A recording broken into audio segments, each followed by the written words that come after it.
Well, hello everybody, and welcome to G Bear's Off-Grid Ways, a homestead in the desert. Yeah, I'm sorry I haven't been posting, but you know what? The wind has been holding me down. I mean, really holding me back. And before I get into answering some questions for sneezing, for Forever North Sanctuary, I just watched his video of his first day off-grid. And he had some questions for me, so I'm going to give those answers to him. Although I did also post them in the comment section of that video for him. All right, I got my lumber here, or I got the most part of it here, all ready to go up. But I can't handle this stuff in this wind. I mean, right now we're at just about 22 miles per hour, and you can see what's going on up there. And on the PMA is just kicking out electricity, doing its thing.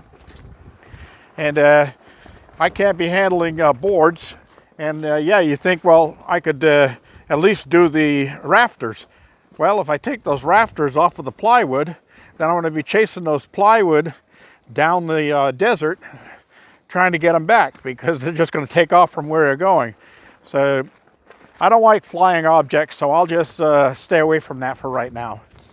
All right, the geoengineers been doing their job today. I mean, they really filled the sky with all these clouds, came from all contrails, as you can see running across right there.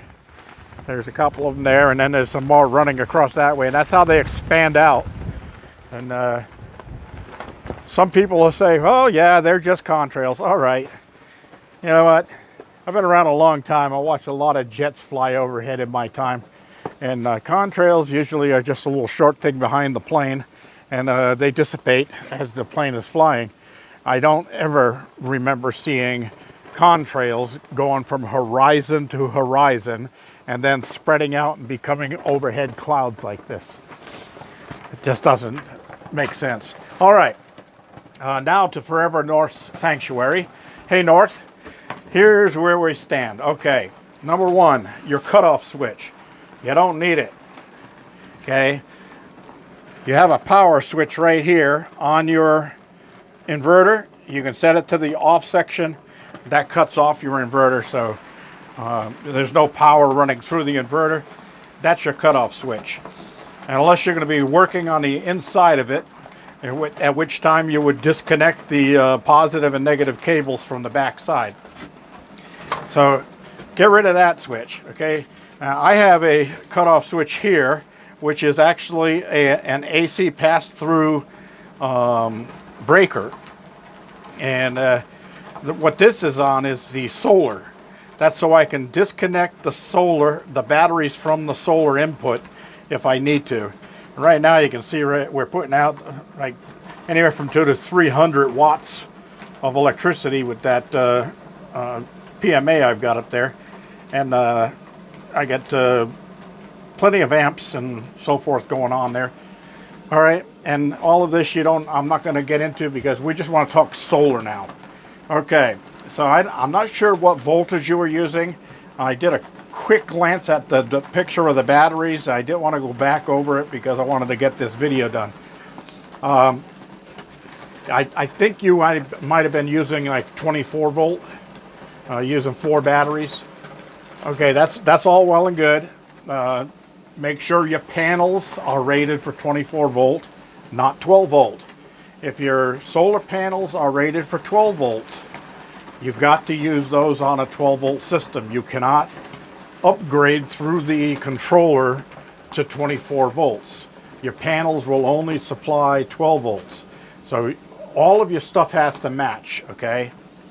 Now, quickly going back on a cutoff switch, like I said in my comment, a switch is nothing but a switch.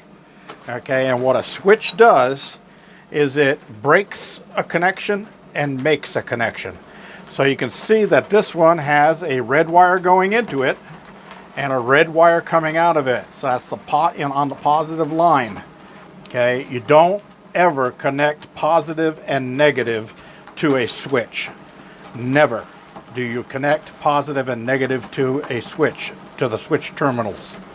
Okay, all you want to do is when you put a switch in, is make a break in the wire. So when this switch is flipped, it's like cutting that wire right there and having two ends open. When you turn the switch on, it connects those two wires back together again and lets the current flow. All right, I hope that's easy enough to explain and you understand what I was talking about. Okay, now the other thing was on the inverter lugs, there are 4 lugs back here. There are 2 negatives and 2 positives. Okay, and that's in case you have 2 separate battery banks. Suppose you have one 12-volt battery bank coming in and one 24-volt battery bank. You cannot connect them together. So you're going to have to feed one into one set of lugs and the other into the other set of lugs. But since all you're going to be running is 1 voltage on that thing anyway, do like I did and put a connector across the lugs. Okay, I just used number 6 stranded wire. I got one here and one over there on the positive. So you're going to connect the positives together and connect the negatives together. And what that does is on your output side, it's going to use all of the electronics inside of this on the 12 or 24 volt input to come back out again. So when you will have 240 volts at this connection right here. It says 220, 240. Okay, 220 is old electricity, 240 is the new electricity. All that means is this is 2 times 110. So your old 110 volts, which it says right there, 110, that's 2 times 110 volts is 220. Now everything is 120 volts. So 2 times 120 is 240 volt. So that's what it is, okay? So you got on 240 volts, you got 2 hot wires and 1 neutral. The neutral is always the white wire. So I used the red on one side and the black on the other side, so I knew which one was which when they went into my electrical panel. And you have 2 legs inside of an electrical panel, one on each side. So I put one set of the reds going to one side of it and the blacks going to the other side of it, and that splits my panel evenly.